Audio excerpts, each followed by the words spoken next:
What if the stories you know about the Bible's greatest heroes are only half the truth? We're taught to see the world in terms of light and darkness. But what if those lines are a little more blurred? What if some of the most revered figures in Scripture had moments where they aligned with the ultimate adversary? Today, we're exploring 5 of heaven's chosen and their shocking connection to the master of rebellion. First, let's be clear. The name Lucifer only appears once in the King James Bible and originally referred to a human king.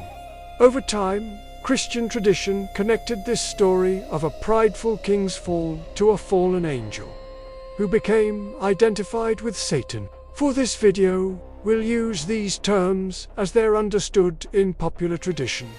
Lucifer, the fallen archangel, as a synonym for Satan. We're going to journey through Scripture to find those moments where celebrated figures, knowingly or not, acted in ways that served this dark power.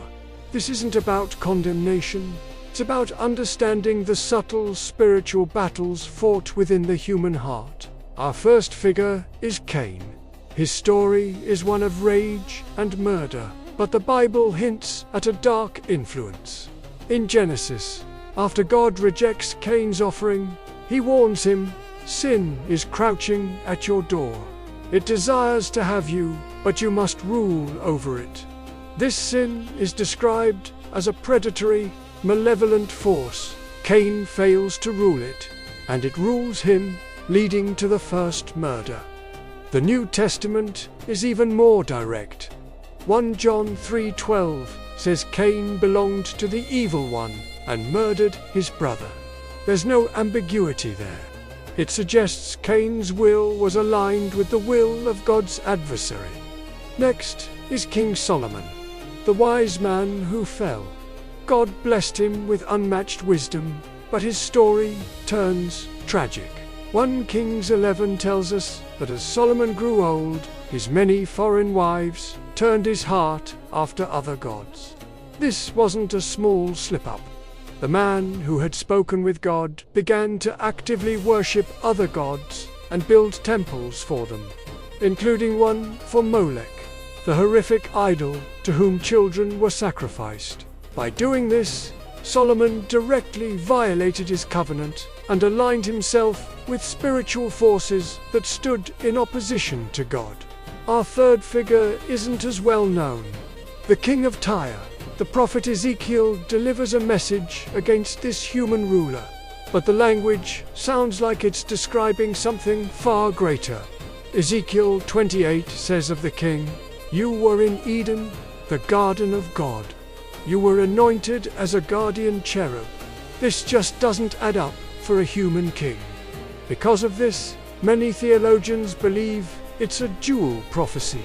On the surface, it's about the arrogant king, but woven into it is the story of the spiritual power behind the throne Satan himself. The pride of the earthly king mirrors the pride of the fallen angel who was cast out of heaven. This next one is probably the most shocking. The Apostle Peter, the rock of the church. In Matthew 16, Jesus explains he must go to Jerusalem to suffer and die. Peter pulls him aside and says, "Never, Lord. This shall never happen to you." Jesus' response is brutal. "Get behind me, Satan. You are a stumbling block to me." Jesus wasn't calling Peter the devil, but in that moment, Peter, with good intentions, was voicing the exact temptation Satan had offered Jesus in the wilderness, to avoid the cross and take an easier path. He became an unwitting mouthpiece for the adversary. Our final figure is the most tragic, Judas Iscariot. His story isn't a momentary lapse, it's a complete surrender. The Gospel of John says the devil had already prompted Judas to betray Jesus. That was the seed. But the final, terrifying step happens at the Last Supper. John 13:27 states, "As soon as Judas took the bread, Satan entered into him." Judas was no longer acting on his own. His actions were now driven by the direct influence of the adversary, trading the Son of God for 30 pieces of silver.